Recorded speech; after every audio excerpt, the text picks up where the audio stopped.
Welcome to Sab's podcast on Callin. This is episode 6. This title is Privilege on the Left. So, Nomiki Kuntz says commentators on the left who criticize AOC are problematic. Are they grifters or are privileged leftists missing the plot? So, I'm going to open up the calls. So, I'm going to take the first caller here, and that is Eric. You're on the mic. Hey, Sabby. Thank you for taking my call. What's going on, Eric? Hey, definitely they are grifting, and I think they're just sort of positioning themselves for various reasons. Nomiki has been looking like she's a loss for words when she's coming up on Fox. It seems like she doesn't know what's happening, and she seems sort of like just bewildered by the questions that she's being asked on Fox. And she's really not taking any advantage on those when she comes on those shows.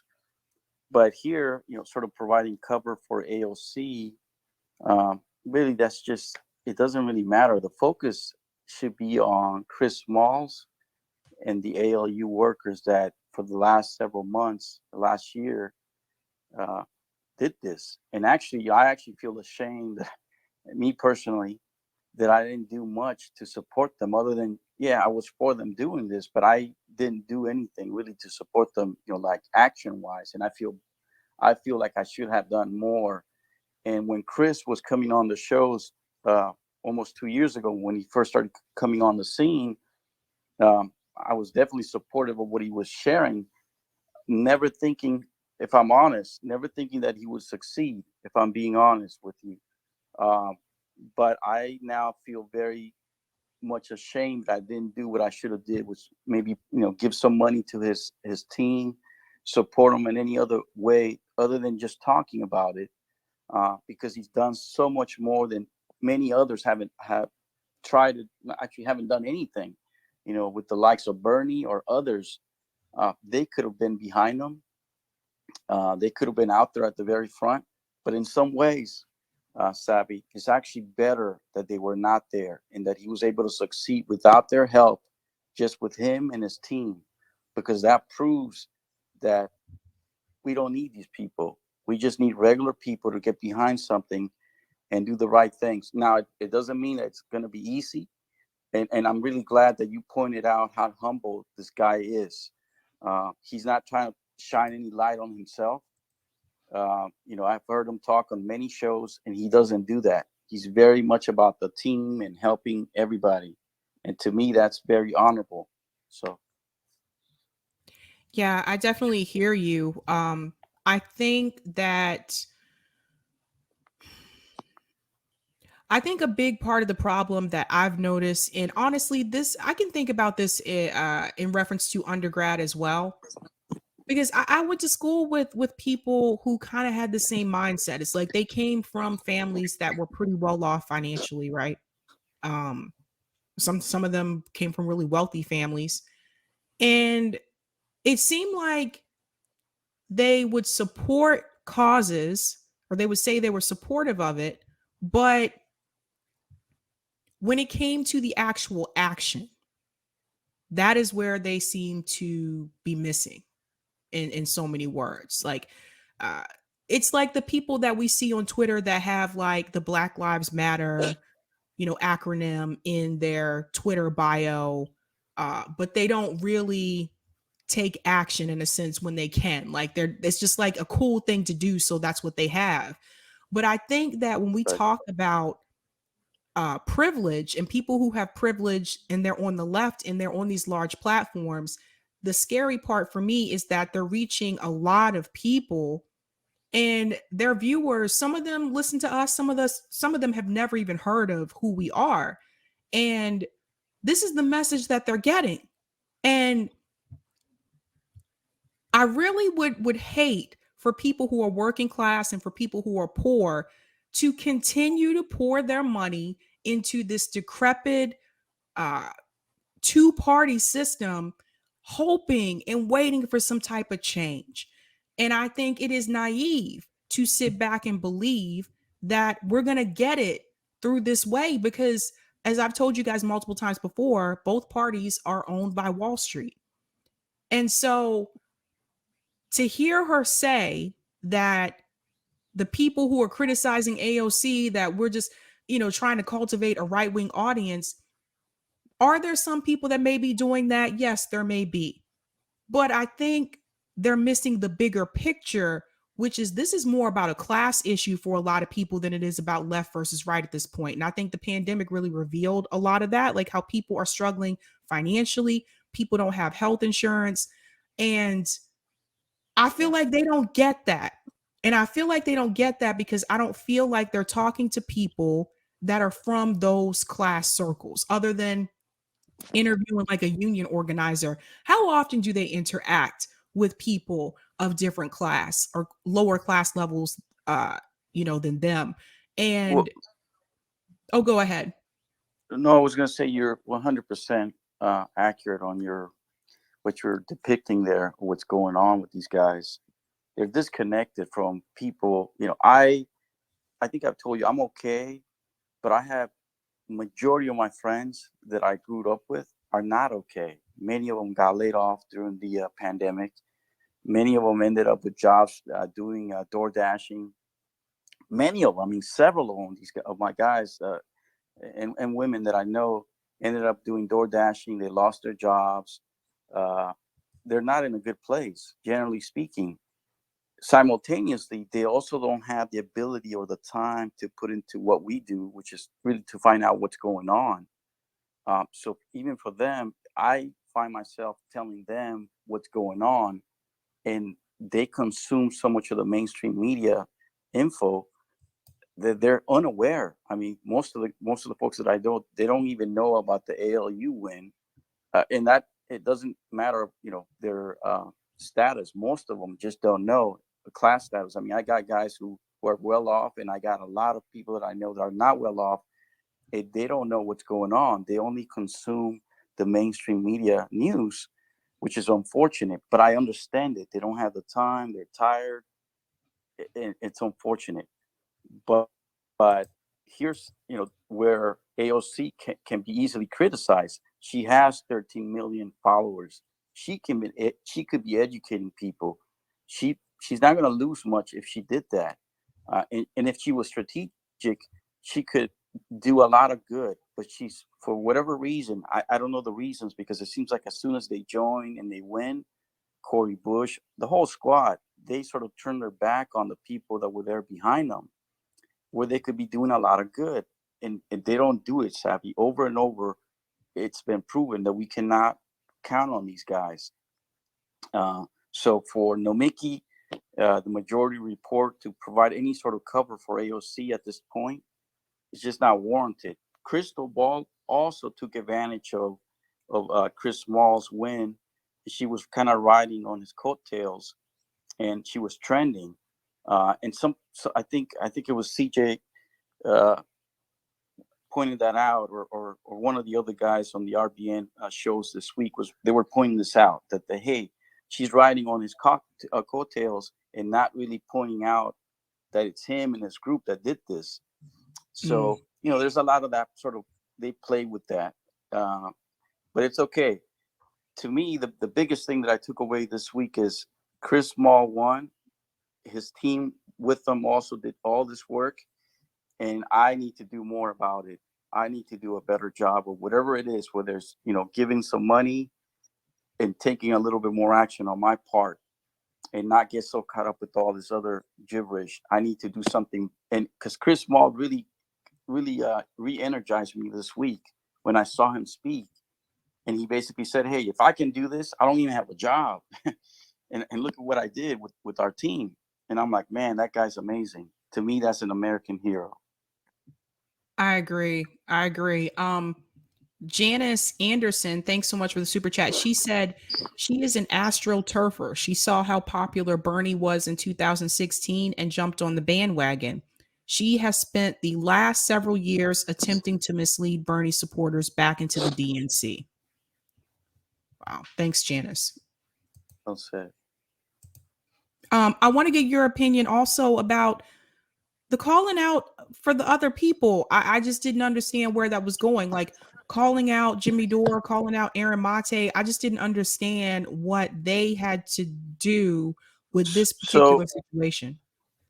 what I think Nomiki's been doing, she's been taking advantage of any sort of hot topic and sort of uh, divert or project bad energy or whatever word you want to use onto Jimmy and Aaron, because they've been calling them out. They've been sort of shining light on the left, the boutique left, including the Majority Report, Nomiki, the Humanist Report, Rational National, TYT. These are guys that Jimmy has demolished over the last 2 years. And essentially, they've all sort of joined together and they've gone after Jimmy. They've taken shots at Jimmy and Aaron. And Aaron, I don't know Aaron, but I've been, the way I came to find him was through Jimmy. I mean, the guy is amazing. He's like the real deal. He goes out to other countries, he reports. He seems like he's completely on the level, what he's reporting on. And for them to call out Aaron, it's just uncalled for. Jimmy's a little bit different because he's so passionate and he can yell and he can get really animated. So that's why people kind of go after that. But I've told you that all in all, if you remove that passion from what Jimmy's saying, he's batting like 1,000. The guy's batting 1,000. And I don't agree with everything he says, but generally speaking, I would say that Jimmy is doing and saying things that are way ahead of the curve. And these guys are just, hating on him, for lack of, for a simple term to use. They're just hating on the guy. He's got over 1 million subscribers now, and he's continues to go up a little bit at a time, even with the algorithm sort of going against him. And he has done a lot. He's been on RBN. He's brought a lot of people. He's platformed AOC, Cori Bush. I mean, the guy did all of that. And then these guys, so it's just, these guys are definitely grifting. And they see the writing on the wall, I believe, because I think more people on the left are seeing and they're up on their game, if that makes sense. Well, Eric, thank you so much. I'm going to take the next caller. Thank you, Sabby. Have a good Friday. You too. All right, Anthony, you're up. You're on the mic. Hey, good evening. What's going on? It feels like Saturday. I'm great. How are you? Oh my God.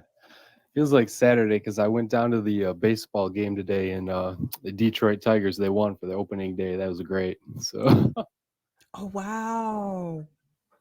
It was pretty exciting. I didn't go into the game, but I kind of bummed around out there. I'm not even a huge sports fan, but it's once a year opening day baseball.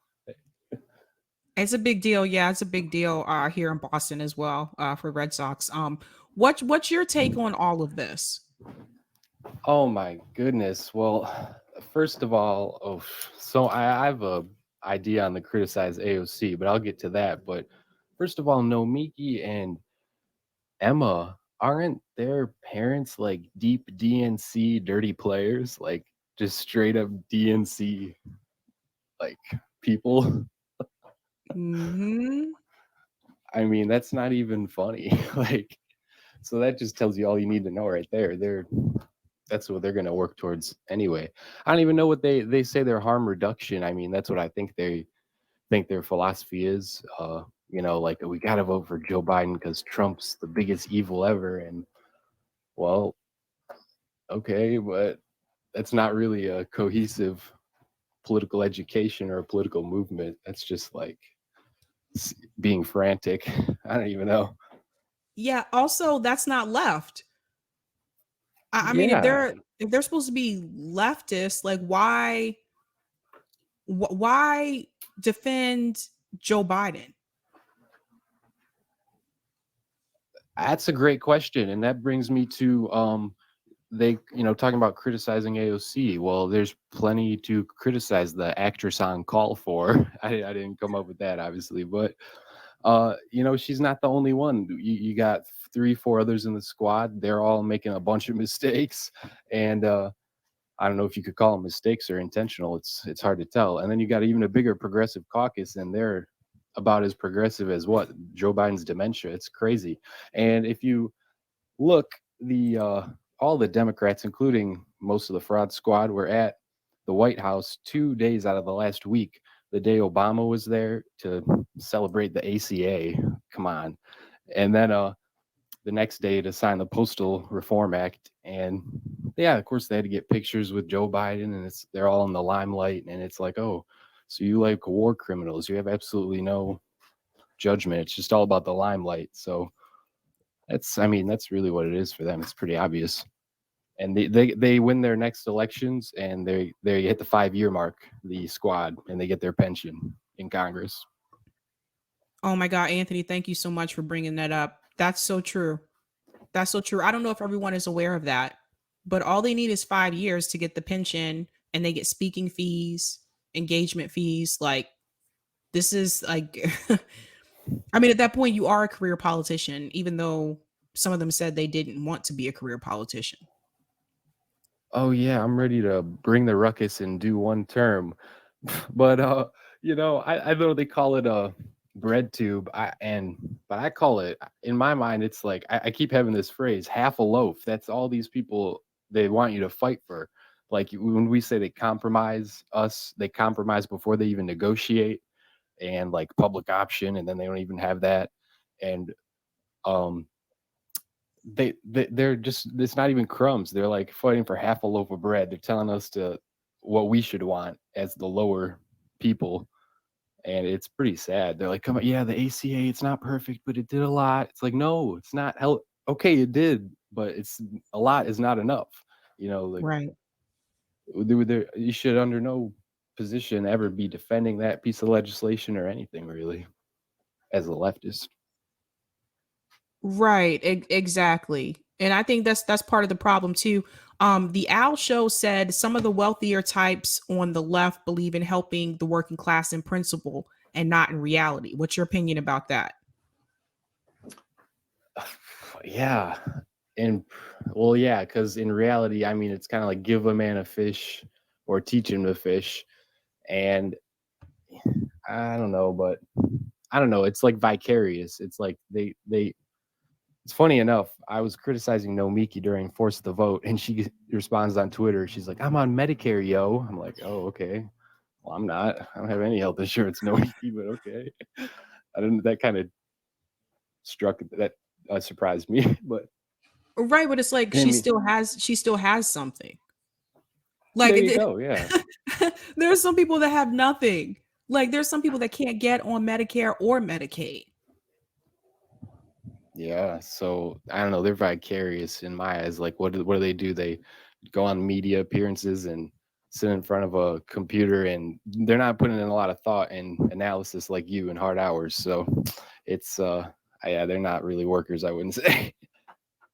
Oh man. All right, Anthony, thank you so much. I'm gonna go ahead and take the next caller. All right, have a good one. You too. All right, Lance, you are next up on the mic. What is your take on all of this? Are people who criticize AOC being is it wrong for us to do that on the left? Lance, can you hear me? Yes. What's your take on all of this, Yeah. Lance? Well, on that last point, and then about AOC, but they want workers to make good wages if they work for Walmart or Amazon. But a lot of these folks, like half the jobs are created by small businesses. They're the ones who own the restaurants and the small businesses. They don't want minimum. And the people that cut their lawns, and the people that, because they're not right, the people that cut their lawns, the people that take care of their kids, and so the same people, they want, they're liberals. But if that means they got to start going out when they're small business and paying people, a lot more money and a lot more benefits. So that's where that therein lies the rub. It's a common theme about how the left is now 2 generations removed from anything remotely, resembling working class or getting their hands dirty. It isn't like the old days when I grew up, where it was like in the suburbs, even when I grew up, there would be like the guy with the boat, maybe he had a camper and a pickup truck. Up there's that driveway. And then on the other side would be the Mercedes with the other covered car, the Mercedes SUV, and then the covered car, sports car. And you knew that the guy on the left was a lawyer, a banker, a doctor, and the guy on the right had a good union job, was a working class guy, but they were all in the suburbs. That's all gone for the next generation. So as far as, the left, no, because where the rubber meets the road or where the bread is buttered, they have to be against all of the things. They don't want the working class. And what I say, it's not a NIMBY problem, it's a NIMFY problem. Yeah, you're welcome in the backyard. You're welcome at the fundraisers. You're welcome. We'll even put you on the mic to talk about your cause. But we don't really want you in the front yard. As long as you're using the back door, you're good to go. So that's what I say is happening with so many causes, whether it's the Women's March, whether it's, Black Lives Matter and all the money going to the corporate, all of that stuff. It's whoever sells out will do good. Whoever doesn't won't. And so that's what's gone on the left, I think. But as far as AOC and all this, okay, she, here's the whole thing from both sides, and I'll leave with this. Not just her, but think about the people at Amazon that wanted to paint. They said, let's make Christian Smalls the face of this whole thing. He said, okay, I'm down. He was a 5-year Amazon guy. He was pro-Amazon. He was what they call a manager. He was wage, punch a clock. But he trained people. He liked Amazon. He wanted to move up the chain. Here's what he said in this open thing they did earlier today. It was wonderful, celebrating what they're doing. And then behind them was the new building across Staten Island that they're going to, do next. He said, I tried to be a manager 50 times. But when you have a reputation, and there was another guy who did the same thing, they said, if you have a reputation of being pro-worker, you'll never get those jobs, even if you qualify, because, of course, it's management. So he wanted to be management at Amazon. He really did. He wasn't somebody who came in as a socialist. Oh, I got after a year, I'm a disgruntled employee. So what they underestimated from both sides was the fact that, and he didn't change anything, right? When he's now the world's, on the world stage, he didn't take off the hat or the hoodie. He's a guy in a baseball cap with one other person. And I'll just say, in the last 75 years at least, he's there with Big Bill Hayward or, WB, any of the union heroes. This guy is up there. Nobody maybe ever has done anything like this in labor movements. It's always been a mass of people as opposed to just two guys with a table within the factory totally, and it's brilliant. And I'll leave with that for now. Yes, I agree. Like, he's so humble, and I think that's incredibly important. It's incredibly important to keep that, even if you are in the spotlight. And a lot of people are reaching out to him, obviously. And for some people that can go to their head. And I think Chris is still Chris, and I think that's a really good thing.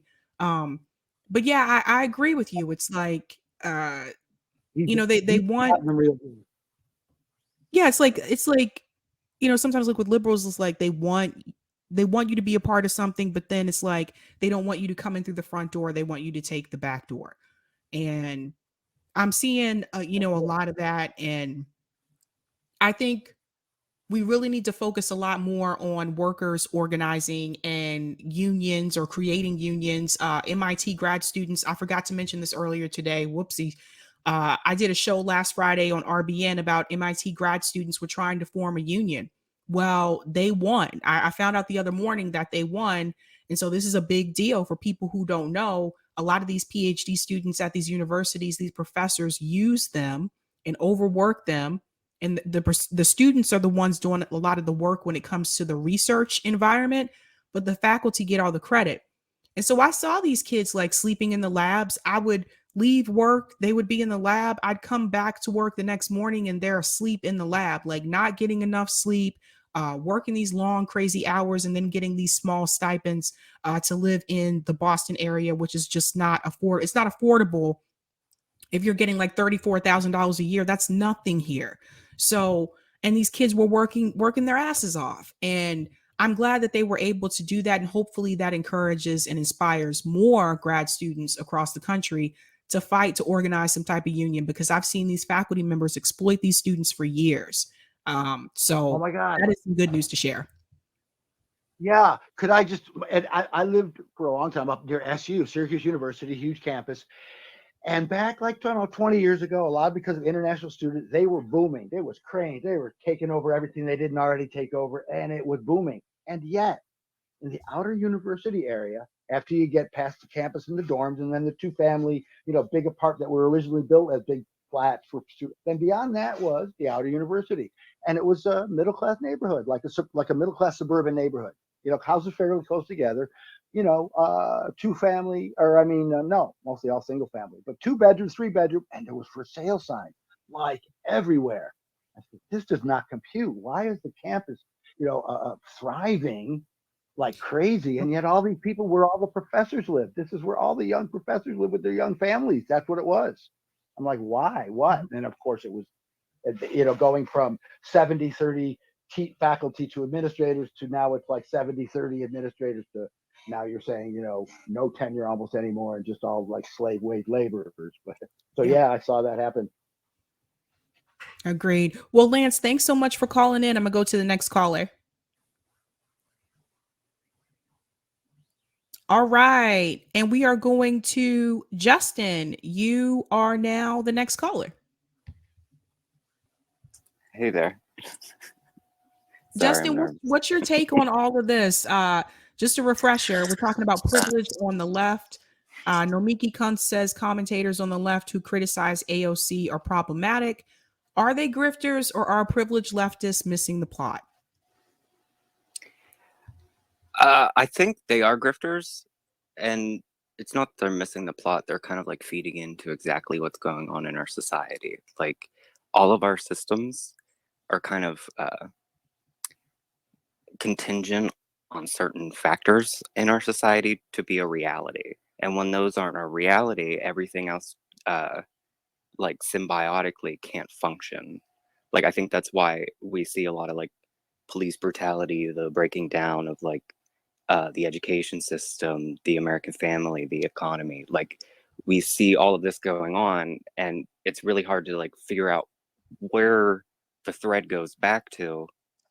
And a lot of it, sorry if this is kind of like a tangent and off of it, but I think it's an important part that is kind of missing in the conversation, to where they're actually feeding in and providing cover for what's really going on. And if you look at oh crap, what is like the Gillens and Page study of like the policy wants and like what we actually are going to vote for and how our vote actually comes out and impacts our society. We've seen by that study that our vote effectively does nothing. And if you look at a lot of other things that were like laws that were instituted, you'll see that it's like a total toppling of like our autonomy and like all freedoms that we would rely on to then be a part of this overall society, to cast a vote, and my vote matters, your vote matters, and it would change. So what do we do if these very systems that like voting for AOC and what she believes in by virtue of her position, and like this then feeds into like what did she say? Emma said something like to not criticize or demonize these people. Like Right. she's kind of saying a little bit of the quiet part out loud there, in the sense of like it doesn't really matter if you demonize it. That's why they really focus, or it doesn't matter if you demonize it or deify them, and because nothing that they're doing actually matters. They're there as like an apparatchik for the state to make it appear as if they're doing something. Like you said earlier about them only being there really to get that pension after 5 years. Like, and I think the veneer of all of this is starting to really wear off. And I think, like, if you look at where we were pre-COVID, I feel like there's that it only takes 13% of a population to force like a revolution. There were so many factions at that time, like really motivated to do something nefarious or good. But I feel like the government kind of saw that, and that's why they're still instituting COVID policies that make no sense. And they're to censure you away from like any sort of like movement that could, or like commingling with people that could form a movement that could actually do something. And I hate to say it, I don't think online is going to be the way to go, because they could just shut it off at any time. And then what do we do? Like, we need to build in community movements around us, like all around the United States. Sorry, I took an Oh edible no. earlier. No, no need to apologize. I'm glad that's a good point. I'm glad you brought up the part about online, because that is a reality that I think we all need to come to grips with, right? Like, this is why I tell you guys to sign up for my newsletter. So that's my email list. So I have a way to reach you, because that's the reality. Like, what if we wake up tomorrow and Twitter's gone? What do we do, right? Yeah. Uh, Well, they've been so intimating something like that. Right. Like, this could happen any day, anytime. And I think that I think you're right about the fact that this is just, I think people have an idea, like they really know that this is done. I think people know this is done. And I think people who have pretty much like made their careers during like the Bernie movement, it's kind of Mhm. like a scary time, I can imagine, for them, because where do you go now, right? Like, the idea or the hope was that Bernie would win. But anyone who's been in the DNC system, and Nomiki has been a part of that system, she knows how this works. Mhm. And so I think they should have known that there was no way that the DNC was going to let Bernie Sanders win. And the rest of us, I fell for it. I was very gullible at that point. Like, I really believe, like, yeah, Bernie really has a chance here, not understanding all of the ins and outs that was happening with the DNC, even when it comes to the money. Even some of the progressive candidates finding out that even they had taken like dark money. So I think that it's just, I think this is a reality check for a lot of people. And sometimes I wonder, had it not been for the pandemic, would some of us have even seen this now? Or would we still kind of be saying, like, yes, let's just keep pushing progressives through? Yeah, that's what I've been wondering this whole time, because like if you look at a lot of what they've instituted, it's taken a lot of, like, with the whole, what was it, like, first like 18 feet, 10 feet, 8 feet, 6 feet, and uh, I can't remember. It was this very good um, novel about Korea during the war, and it was about this man that would he signed up for a job to knowingly to censor the mail, and all of the like slow, like how a society slowly goes to fascism, and how you're kind of a part of it and you don't really realize it until it's like coming for you, like that uh, World War II poem. Right. Um, and I feel like that's kind of going on right now. And like another thing I wanted to, I always try to tell people, anytime someone's talking directly to you, run the fuck away. Sorry to swear, but if they are talking directly to you, like a very small portion of the society, like I as a gay man, right? When someone's shining a virtue signal right in my eye, I know I'm being worked over in some fashion. Mhm. Always look for how you're being worked over. And the left kind of falls into this trap of like it falls into like the virtue of position. Like, this person is Hispanic, so therefore they know the struggles of it. So then they only like speak to certain factors of it, to where if they were truly worried about this portion of the population, they would be trying to change the whole of the society to benefit everyone. Like, you raise all ships, or what is that, like, all ships raise in a tide or something like that. Like, I don't know that saying, but when someone's trying to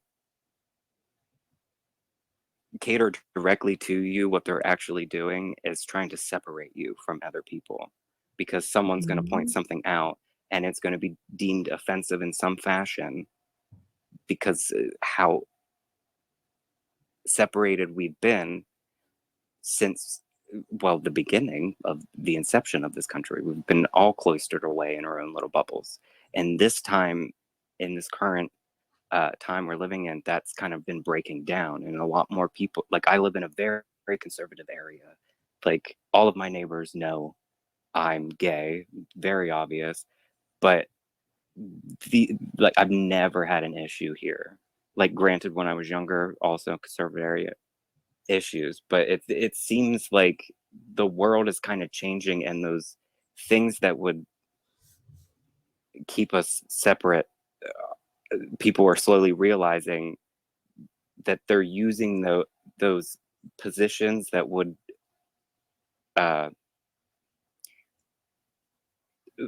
kind of like the archetypal depiction of whatever person, offensive or otherwise, like they use the good and the bad to kind of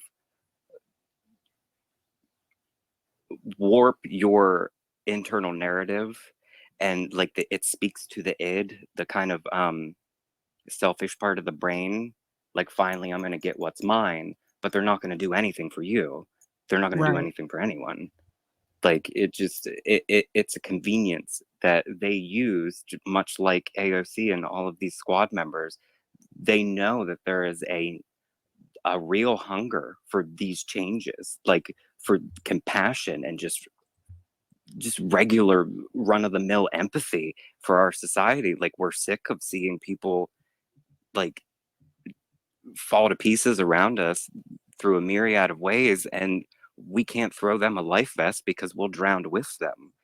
And it's just like a Yep. real existential crisis that like we have to go through as a person, and like, am I the monster? Like, and then it's back on us. Yep. I agree Sorry, so I could much. go on and on and on.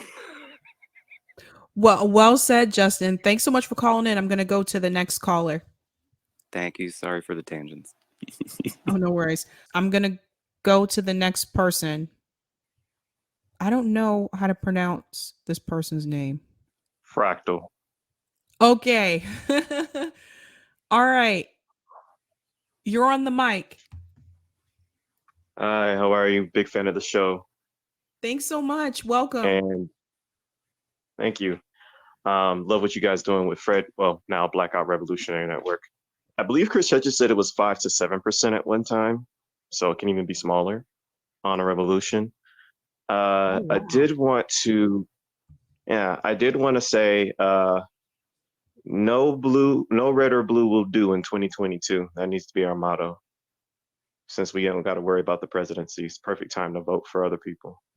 And when it comes to Nomiki and AOC and the left, I feel like we're all being gaslit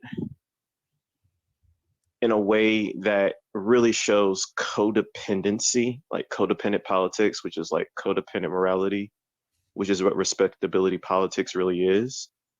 Because it's no different from when the Republicans and the Democrats do this thing. Like the Democrats said, we couldn't do this because the Republicans. And it's like, why don't you just do the right thing because you can do the right thing?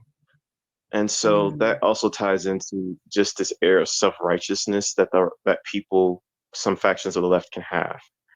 So I do understand the difference between like being respectful and being respectable. And I think there's a way to be respectfully irreverent. So where it just draws people in rather than being so much vinegar that it just pushes everybody out. But I say all that to say that I wanted to ask a question, something that hasn't been said. Is it possible, like it's one thing to expect the politicians we gave money to and to the politicians that we voted in to do what they say they're going to do, or at least to fight, as Irony said, like you can't get the policy, clarify the fight. And that lets me know at the end of the day, you're willing to sign the paper and push the button if we the people get things across the finish line. But when it comes to pushing Biden to the left and the Democratic Party to the left, I wonder if that's in the long run a good thing, because just like they were willfully incompetent, quote unquote, in the Iowa caucus, I see a lot of willful incompetence when it comes to executing progressive leftist ideas, to where I wonder if that's going to sabotage us and make it so disgusting in the public. Because the one success I can say that the Democratic Party had, or rather the Justice Democrats and Bernie had, is that they rose the consciousness to get the ball rolling of these things are possible in our country, and did it for 5 years. And now people are like, no, I don't want to accept less. Kind of something that the guy that cried about Elizabeth Warren, he also cried about Barack Obama back when TYT had some good reporting, more honest. They read the letter that he wrote to Obama saying, oh, you're making the culture too progressive, because culture is how you keep the same energy over time. And so I wonder sometimes if pushing Biden to the left is a bad thing, because they said that this tax credit was going to cut child poverty in half. Well, as Jimmy pointed out, it was originally that and the $15 minimum wage. So it's a lie in the first place. And then they just cut it off. So that makes people feel like, well, I don't want government to do anything ever again. And they started doing that when Black people were integrated into the public sphere. So that's just my question. Do you think maybe we need to focus more on what Chris Smalls has been doing? And to Bernie's credit, with Danny Glover showing the documentary of what's his name, back in during the Gilded Age. I can't remember his name, but he was the progressive of his time, the socialist, and saying, if I lead you somewhere, I can lead you out of somewhere else. Don't follow anybody. Think for yourself. Democracy works. So that's my question to the floor. I think if the Democratic Party gets a hold of these progressive or leftist issues, I think they're going to water it down just like they do everything else. Because one thing I want us all to remember, and actually everyone may not be aware of this, but at one point, Nancy Pelosi was progressive. When she first entered, she was progressive. And in fact, she used to actually support universal health care. And I don't know if everyone is aware of that. So this is what happens, though, is that they get in and they go into a party that's owned by Wall Street. And I think a lot of these candidates have good intentions when they run, but then they get there, right? And then they realize, whoa, this is not what I thought this was going to be. And they realize they don't really have much power as they thought they would. I'll give you an example about that when it comes to legislation. The squad hasn't passed any bills. They may, write legislation, but I don't see a lot of these legislations even being brought to the floor. So the powers that be are not going to let them come in and disrupt this party. And I think that, like you were saying, the idea of pushing Joe Biden left, he's just going to water it down. Like you mentioned the child tax credit, they took it away. And yeah, same thing, like $15 minimum wage. There were 8 Democrats. One of them's independent, but still votes with Democrats. They voted against it. So at the end of the day, they're not going to pass anything that doesn't serve corporate interest. And I think that's something I want people to truly understand. The reason why these bills are not being brought to the floor, the reason why they didn't force the vote for Medicare for all, is because at the end of the day, there's no corporate interest behind it. Everything that they put through is attached to corporate interests in some way, shape, or form. And I think the more people in this country that understand that, then I think we'll have more people rise up and say, I'm not voting for the 2-party system anymore. But most people I talk to don't even know that. They don't realize how it actually works in DC. Yeah. Well, I being on the ground, people are paying attention a whole lot more, especially being Black and talking to Black people who are like, yeah, we shouldn't just vote for the Democratic Party like that. I think that's why they don't want to pass the Voting Rights Act, because they know more people identify as independent more than ever. So, power and money could come back. The person was Eugene Debs, but I definitely hear what you're saying. So I don't want to take up too much time, but that was just my question. I'm like, maybe we should just rely on ourselves to get the progressive policies done, because I do feel like Nancy and all of them, they're just really trying to rehabilitate the Republican Party. Yeah. Because they need them and they're not governing, And so we're going to mess up and prove the Republicans right. All these Democratic or socialist or populist issues that would help people, we're going to screw it up, make it distasteful, and make people not want it so we can go back to the way it was. I really see that a lot. So the big things you should push for, yes, but the little things, like, I feel like Biden's just gonna mess it up on purpose, or somebody is Yep. maybe. So Yep. Good thanks for point. the time. Thanks so much for calling in. Yep. All right, guys, I'm going to take the next caller. Greg Bruce, you are on the mic. Just got to unmute. Hold on. Like your volume is very, very low. How about now? Okay, I hear it. Okay. Okay, so just my reaction to the clip from Majority Report. I think it really, we're just seeing the class divide because with the AOC stating the reason that they she didn't go there was that it was too thug, or people on her team said that. We all know what thug is code for, and at the end of the day, the Democratic Party has become the party of the professional managerial class.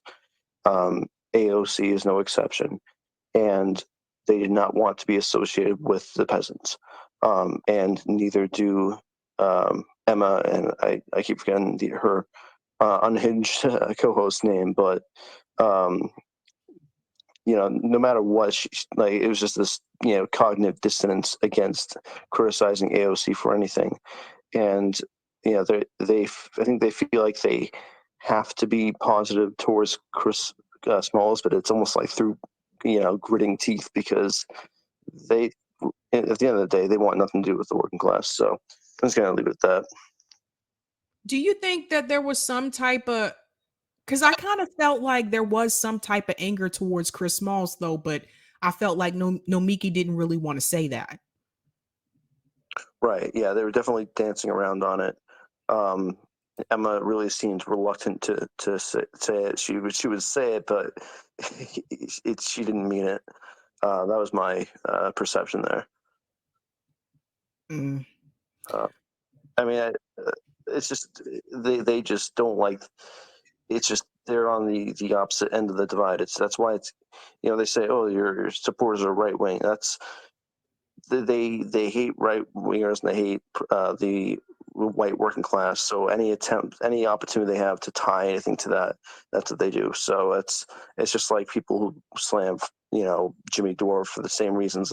He kind of appeals to the working class, and they just they try to twist that into right wing, and yeah, that's what we're seeing. It's class loyalism is what it boils down to me. Yeah, I think that a big part of this is, for one, I want to remind everybody, like, Nomiki's mom was a politician. So I just, you can't help who your parents are, but I just want to paint this picture for you so you could understand where some of these talking points may be coming from. But I don't want to really bring Emma into it, because Nomiki was the one that just seemed to not want to agree on any of these points. Class is an issue. And a lot of times we see people like Nomiki, people like Kyle Kalinske, people like Crystal Ball. Like, a lot of these people are wealthy or grew up wealthy, like not around working class people. They don't really understand what it's like to be poor. They don't understand what it's like to struggle. And it seems like sometimes they just hop on the next popular thing at that time. So right now, it's really popular to be like, yeah, pro labor, pro union. And I know Crystal has covered these stories like many times before in the past, but where was all this pro labor, pro union when they were trying to push everybody to vote for AOC, to canvass for AOC, canvass for Bernie Sanders, volunteer for them? It seemed like 95% of their focus was on electoral politics, putting the progressives into the Democratic Party. That it should have never been that way. And I think this is the big problem. The majority of our focus should be on direct action and mutual aid.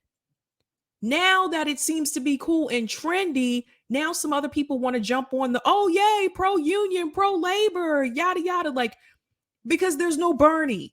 because there's no Bernie running for president this time.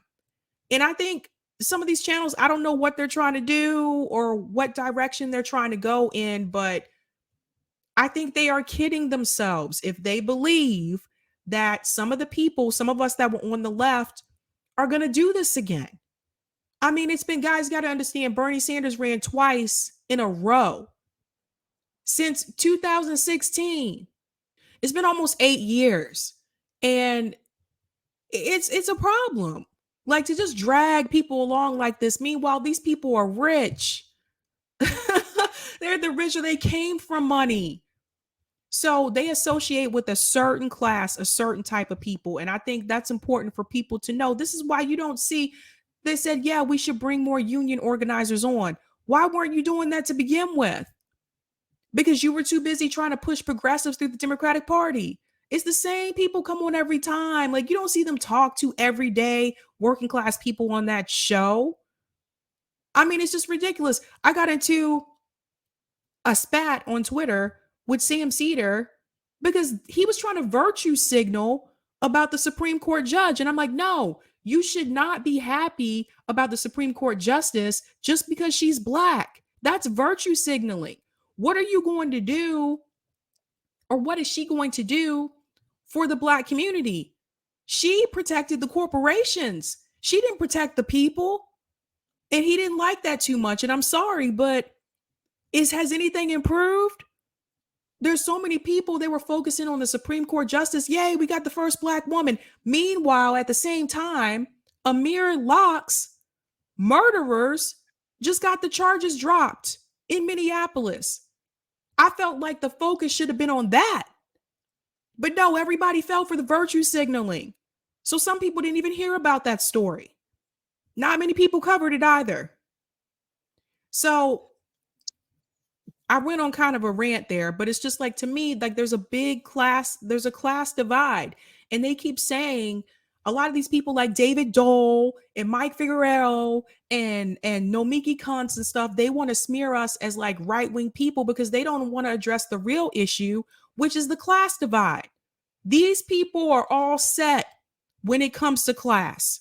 If this progressive project that they are working on does not work out, at the end of the day, these people will still be fine. David Dole lives in a country where everyone has health care. And he has the audacity to smear organizers in the United States trying to fight for Medicare for all. They're deeply unserious people. They're not really here to really fight for anything. They're just trying to make a brand and make their money. And Nomiki said that about Crystal Ball, but to be real, Nomiki trying to do the same damn thing. That's why she's still trying to push people through the Democratic Party. I'm sorry. I went on a tangent there. Go ahead. No, that's all good. The only thing I'm going to add is just be careful. Sam Cedar might call back in and give you a Sam-splaining again. Oh, boy. All right. Have a good night. Okay, thanks so much. Thanks so much for the super chat. Leo says, love you, Sabby. Thank you so much for that. That's sweet. Thank you for the super chat, Stephen. Wow, this is really generous. The idea of pushing Joe Biden left is laughable at best. I hear you there. And Max Fiend said, what is the beer tonight? This is by Gunner's Daughter, and it's a milk stout. Actually, no. It's by Mass Landing Brewing Company. Sorry. And it's called Gunner's Daughter Milk Stout. They also have one that's peanut butter and chocolate. That's really good too. Thanks so much for that. Okay. I'm going to take the next caller here. Thomas, you are the next caller. Hello? Greetings. Hello? Oh, hi. Hey, how are you? I'm fine. Sorry about that earlier. I couldn't figure out the unmute thing. Oh, no worries. So, my read of the whole situation was it was basically just damage control. I think Nomiki realizes how damaging this is to AOC's brand, and she's trying to get out in front really quick. I think that's basically what it is. And she because anytime somebody else like Justin Jackson comments. Like they have to address it because I feel like their reach is a little wider, right? And so they have to comment on that. And I feel like she went on an unhinged rant because she knows how damaging this is. That AOC built this brand. She's for working people, for unionizing, and she hung them out to dry. That's damaging. They have to get out in front. And I think that she did a very poor job with this because I don't think that I feel like my opinion is they're not talking about what you don't hear about is a big demographic shift that is about to happen. The media kind of calls it the gray tsunami. So you have these big cohort of people, baby boomers, people in politics, they're all going to be gone 10 years. And that's just a fact. And so I feel like what they're doing is they're creating these characters like AOC, the Squad. They come out of obscurity, out of nowhere. They come out of nowhere. All of a sudden, they're socialists. All of a sudden, they're community organizers. And I feel like this is a long-term project. They're building them up. They're kind of trying to get a younger face because I think the real people that we should be careful and we should watch are the Justin Trudeau's, the Buttigieg's, because they're younger and they're going to be the replacements for, I guess, the old guard, if you look at it that way. And so it's very damaging for everything that they've done to get her to the point where she is right now, to have her just completely expose the fact that she every time she has the opportunities to fight, she doesn't. And it's not by accident. She's not supposed to. Like, that's not her role. That's not what she's there for.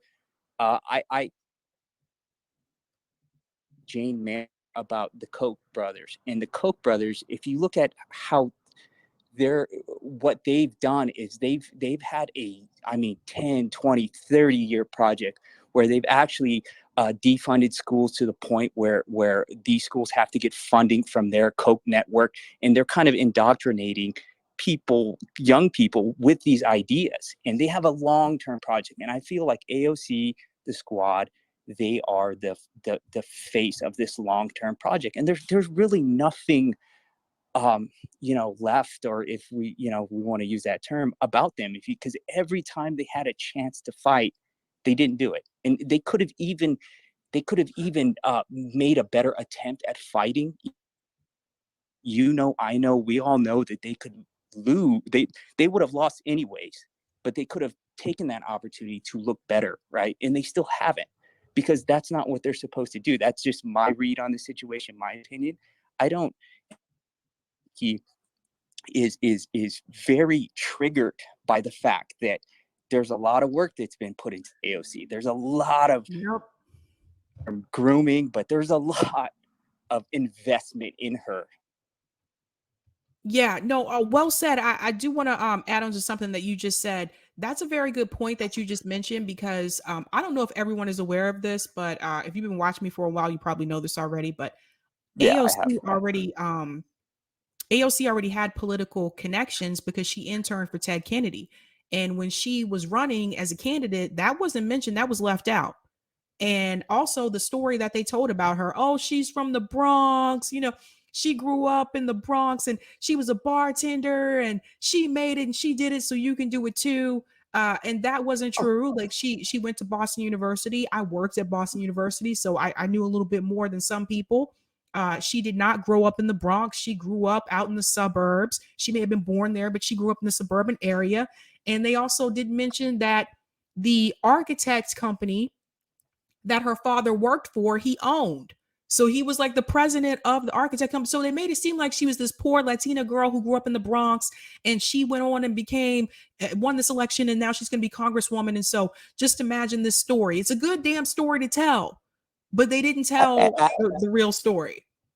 Oh, absolutely. I totally agree with you. This was, I think she was chosen because she checked all the boxes, and she's kind of like a celebrity in a sense. And that's what they're trying to cultivate.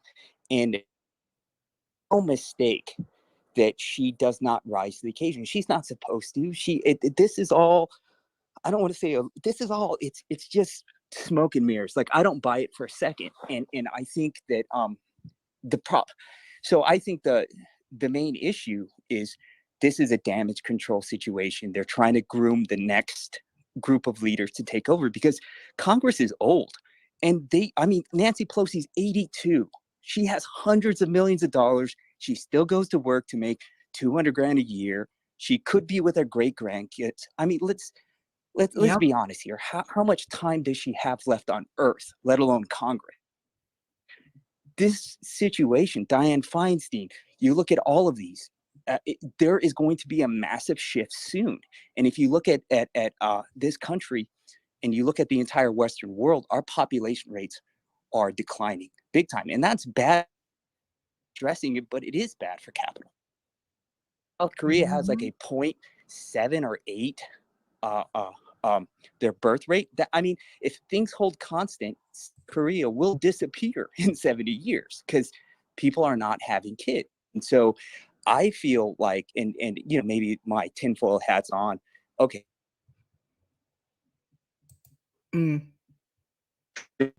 Buttigieg, all of these are especially Buttigieg is a carbon copy. Like he doesn't believe in anything. I mean, like you can tell from that.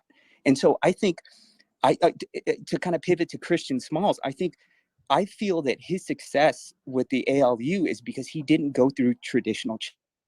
Very important, because those established institutions will, and so the thing I worry about Christian Smalls the most is he should be training his replacement right now. If he's not doing that, that's a problem.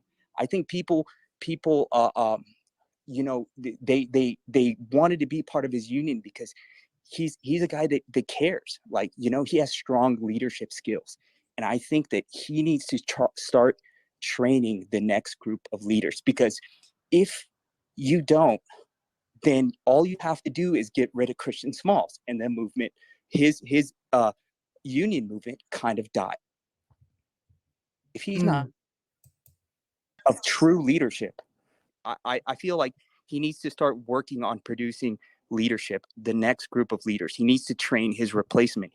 He needs to I think if there is going to be a leftist movement, I think that the leftist movement needs to build true leadership, because if you have a movement based on one charismatic, Bernie doesn't make it, what happens? Everything collapses. Well, you can't, no movement is going to work on one person. It's got to be a set of ideas, and there needs to be leadership.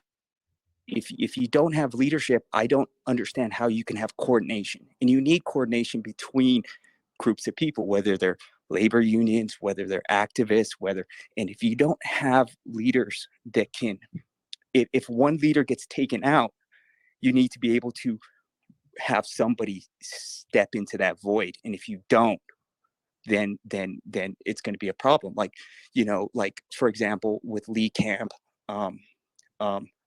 Abby Martin, Chris Hedges, they take them off YouTube, right? Google willingly decides, oh, we're going to forego the revenue streams for this.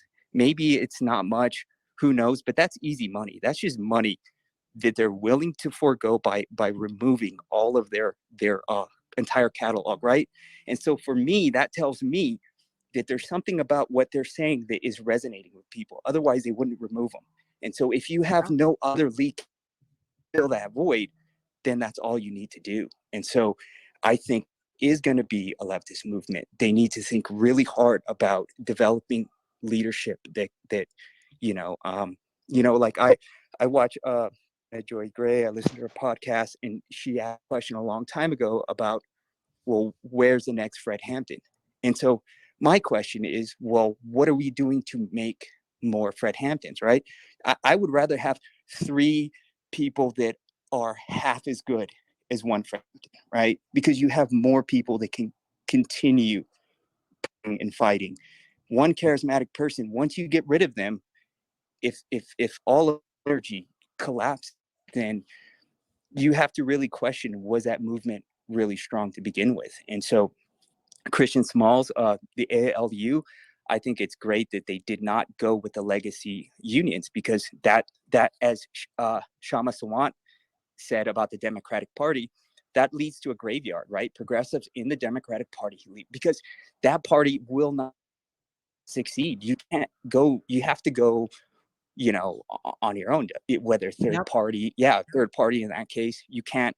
But I feel, just my opinion, that leadership is fundamental. It's important. And without training and building leaders that are able to lead their tiny, their section or their group or their union or their local community organizing, it's going to make things very, very difficult. And it's easy for establishment to kind of, to ruin that. And the last thing I'll say about Nomiki is I'm always cautious about when people narrowly define what the left is. And I think that could be a problem, because when you narrowly define what the left is, it's easy for you to get into a shouting match. You're not leftist. No, you're not leftist. Well, you're not the true left. Well, you're not the true left. And I think, I heard Jimmy Dore the other day mention building a movement on principles instead of, like let's get together on this issue. It's building a movement on issues, and we can decide on the issue instead of trying to make this narrowly defined box. And I think in order for that movement to actually take hold, you need to reach out to people that normally wouldn't consider themselves leftists, because the truth is there's plenty of people out there that believe in these principles, that believe in healthcare, believe in living wages, but they're not socialists. They're not political. There are people who prior military. There are people who are maybe work in government. There's people all types of people from all different types of backgrounds that are normally not engaged in politics, and they might be put off by having this narrow defined box. Like, you're a leftist. No, I'm a leftist. No, you're not a leftist because I'm a leftist. And it's just, and I think Nomiki does that so that she can smear, because it's damage control. There's no reason for her to bring Jimmy Dore into it. No reason to bring Aaron Matei into it. I'm surprised she didn't bring up Max Blumenthal. She is taking pot shots. It's kind of like the other day I watched Hillary Clinton talk about crypto just out of the blue, and she's railing against crypto for seemingly who knows why, right? But I feel like Nomiki is just kind of trying to take pot shots at all the things that is pretty much a threat to her brand. I mean, let's be honest. Aaron Matei's reporting, Max Blumenthal, they're doing great work, and they're exposing, certain things that and so what do you have to do? You have to smear them, you have to discredit, you have to do damage control, because you're losing control of your narrative, and that's troubling. And you can tell how unhinged she was. It was just so bizarre. There was something else there. I was gonna say it was a bit much. I do want to go ahead and get to the next caller.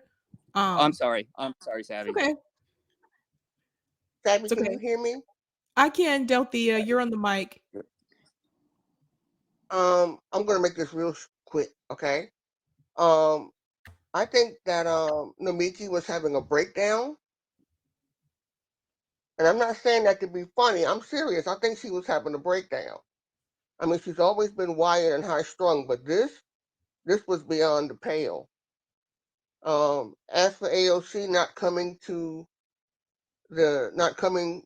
help out with the strike, she doesn't have time for strikes. She has time for galas. So the next time they have a strike, they need to make sure they have a red carpet and designer clothes. She'll show up for that.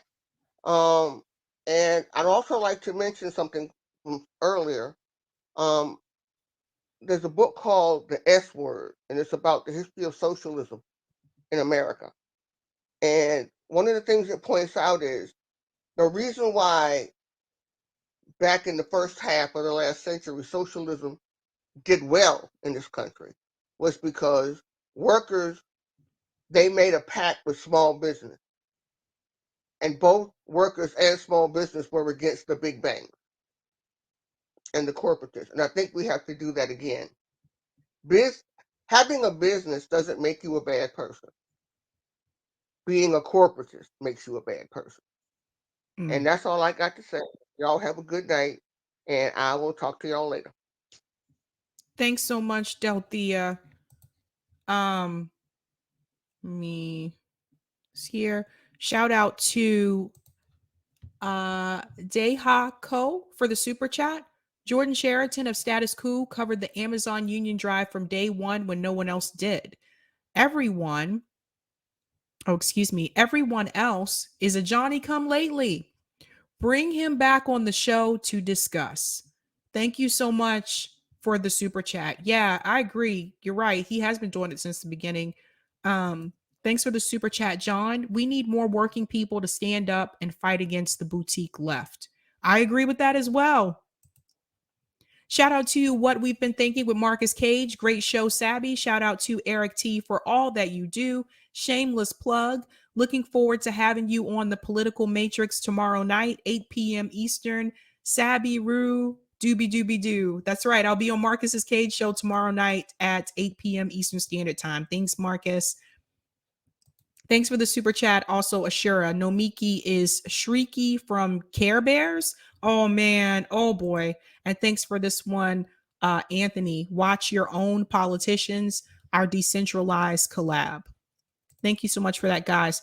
I am going to go ahead and pick up Lance. You're the next caller.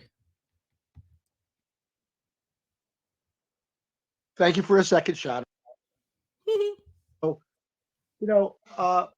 picking up on what Anthony said. Oh, first of all, I love you, buddy. Thomas, I mean, all us geezer boomers will be dead someday soon, and you'll be good to go. I know we're taking up a lot of space and oxygen and some wealth, but we'll be gone soon. I love it. I got to laugh. No, listen, ageism. I was born right in the middle of the boomer thing, 57, but it's the last acceptable, almost universal form of bigotry left is ageism. But that's okay. I'm good with it. But so Sagar and Jenny, he hates us, and that's another time for another. And I like him generally for a right winger. But to AOC and all this stuff about Bernie, and to pick up on what Thomas said, for real, I love you, brother. So he was talking about a movement that isn't based on leaders. Absolutely, there could be leaderless ones, but there has to be leaders in between. Bernie. So, and I have to say, Chris Hedges is right on point. In 2015, no, forget the Democrats. I'll never let you get there. They didn't. Same thing with 2020, obviously. So he says, so Bernie, where's his movement? Everybody criticizes appropriately the squad. Where's your 13 million Twitter followers about go out in the streets and, on this cause of Medicare for all, whatever it is? Well, Bernie didn't do that either.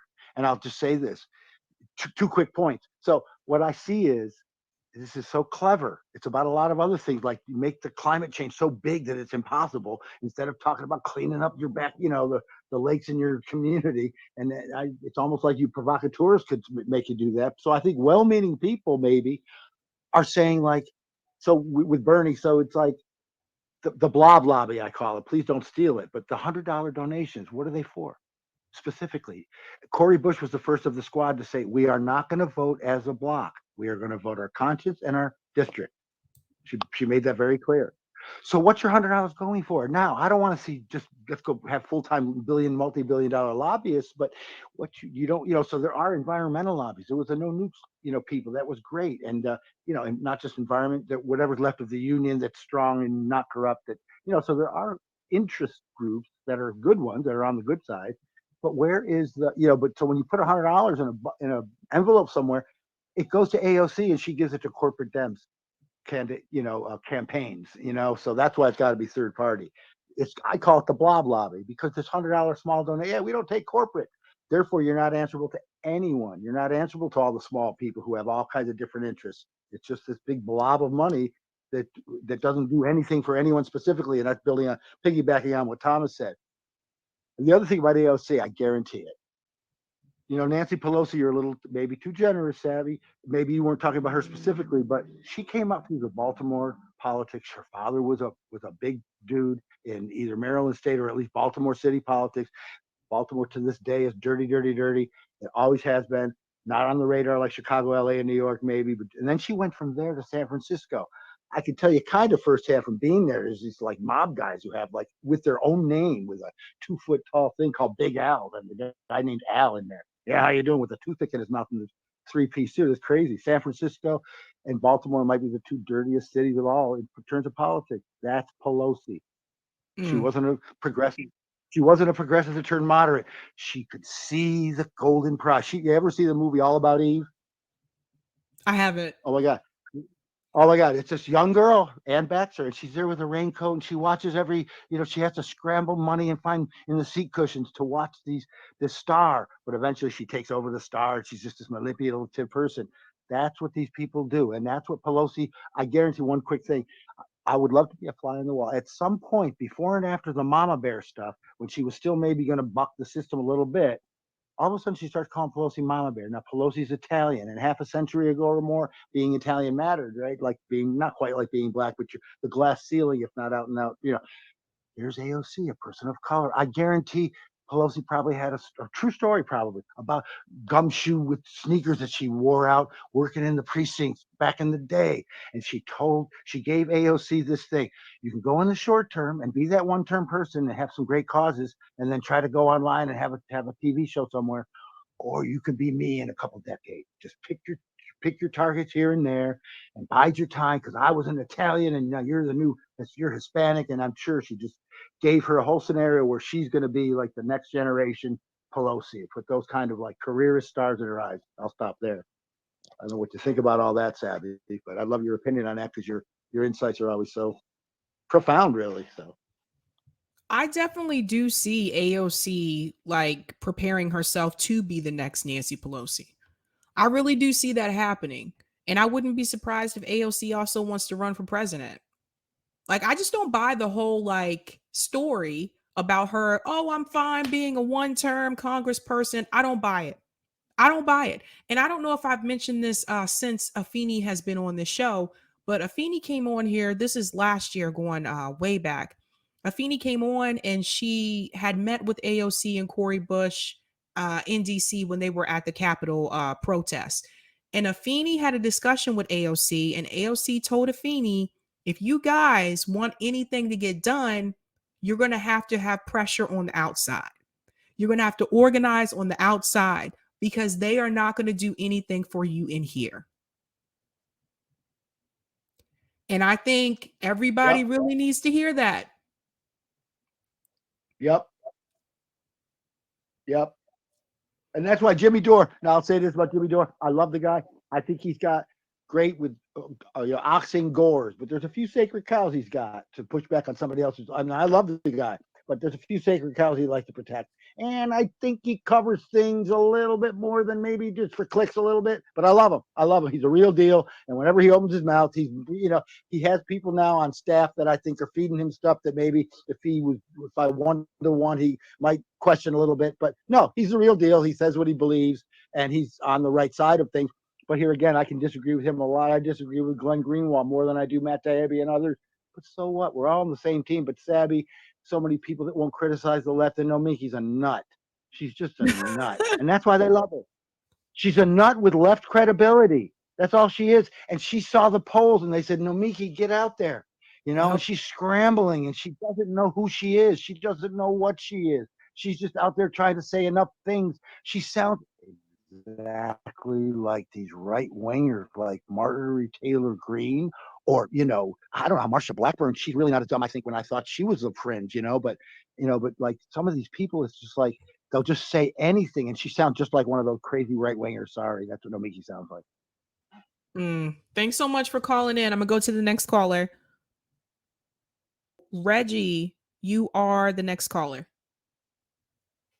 Appreciate being able to get on this call. I've been watching this for quite a while, and my views on this has evolved quite a bit. Originally, I think that a lot of the people were, progressive was the right way to go, even though I have a lot of more conservative feelings on fiscally.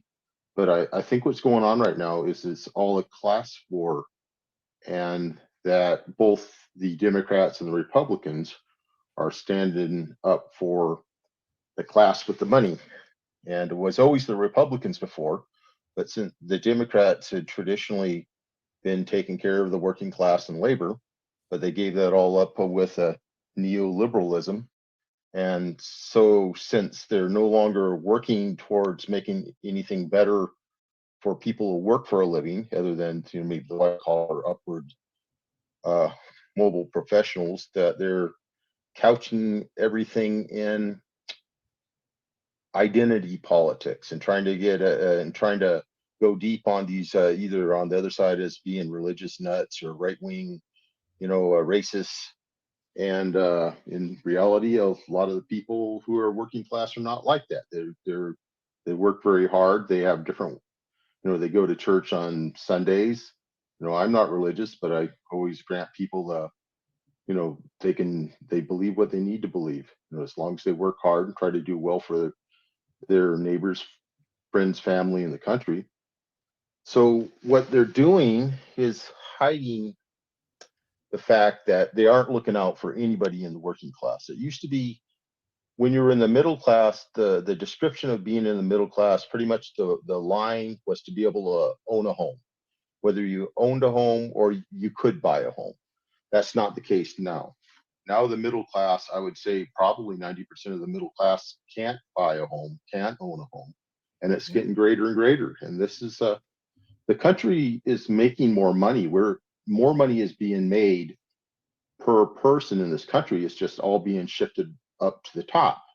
And all of these people, almost all of them, are part of that who have that. And that's what they're looking for as their main constituents that they worry about.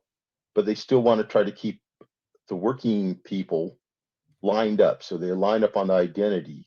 They, the right wing lines up well, look at all them people with their hands out. They just need to work harder. It's the millionaires that take care of us. And they do that also on the left. They embrace identity politics, and it says it's all these the deplorables. It's all these these rednecks out in the middle countries, middle part of the country. But it's really not. What it is all meant to keep us at each other's throats instead of paying attention to the fact that with inflation calculated into it, that we're all making less, much less than we were the generations before us. And that's where we're going. Even though the country, through the use of technology, we're doing much better. Well, I'd say as a overall, that doesn't mean that the majority of us are. The majority of us aren't. Yeah. So I think that people like Nomiki, Sam Cedar, TYT, a large group of these people are, I feel, have been turned in that they're looking out to try to keep the masses of people who would vote for them to still keep voting for them, even though they're no longer trying to get anything for them. So what they do is they always, they're always crying about, well, we're working really hard for Medicare for all. We're working hard for a living wage. It's just amazing that it never happens, no matter whether they have a majority or not. Well, it's not amazing, okay? It's by design. And it's meant to try to pretend like they're, trying to keep drug prices down, that they're trying to take care of the people when they're really not. They're taking care of their own bank accounts, and the people are putting money in their bank accounts. So anyway, it's all a class war, and they don't, and they go out of the way not to say that it is. They're talk racism. They talk politics that it's because these people are either religious zealots or they live in the city. It's not that. It's a class war. It's the people that have money and are ensuring that they keep on making it and their family makes it, and those that are trying to work for it. It's not a meritocracy. It's, we're heading much deeper into an oligarchy. That's where we're at. And everything's kind of it's they're trying to hide it, but it seems pretty obvious to me that it's all about money and who gets the money. Well said, Reggie. Thanks so much for calling in. I'm going to take the last caller, and that'll be Will.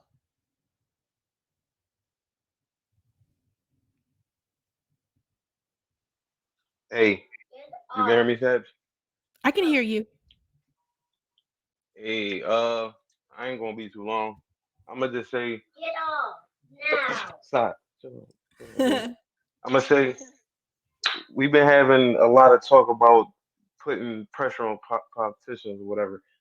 We should be done with that. It's time to go after the donors. I think if you put pressure on the donors and put pressure on these companies, you see, like when I think it was something going on in New York, and then everybody turned they head at Coke, and then all of a sudden Coke start making certain start saying certain things and start changing up their language. Yeah. And then BLM, all these companies, they started to integrate BLM. I'm playing 2K, a basketball game. It's BLM all through the video game. Like, a lot of this stuff is all company based. Our politician is company based. We going after them when they just repeating what companies and billionaires is telling them to say and what telling them to do. You look at Fox News, the billionaire was saying, all I want to do is get fixed roads, and that's all we should do is fix the roads. Like, we should, politicians shouldn't have nothing to do with nothing else but fixing roads. Like, they got a whole different philosophy of how our politicians supposed to behave. Our politicians no more belonging to the people, it's belonging to companies and people with money. So it's more of a celebrity game now. That's a different type of Hollywood. It's more like the intellectual Hollywood. It's the entertainment Hollywood and it's the intellectual Hollywood. They the stars of the politics, but they not necessarily controlling them. They actors. They like the movie studios is the controllers of Hollywood. But at the end of the day, everybody, we take pictures of the stars. We looking at Will Smith and all the stars, but ain't nobody really looking at who made the movie. You don't see them people all in the movie, all in the papers and stuff like that. You see the movie stars in the papers and everything like that. Like, you don't see Quentin Tarantino too much unless he's doing some type of interview or something. So we need to focus more on companies. Everything needs to be more company based.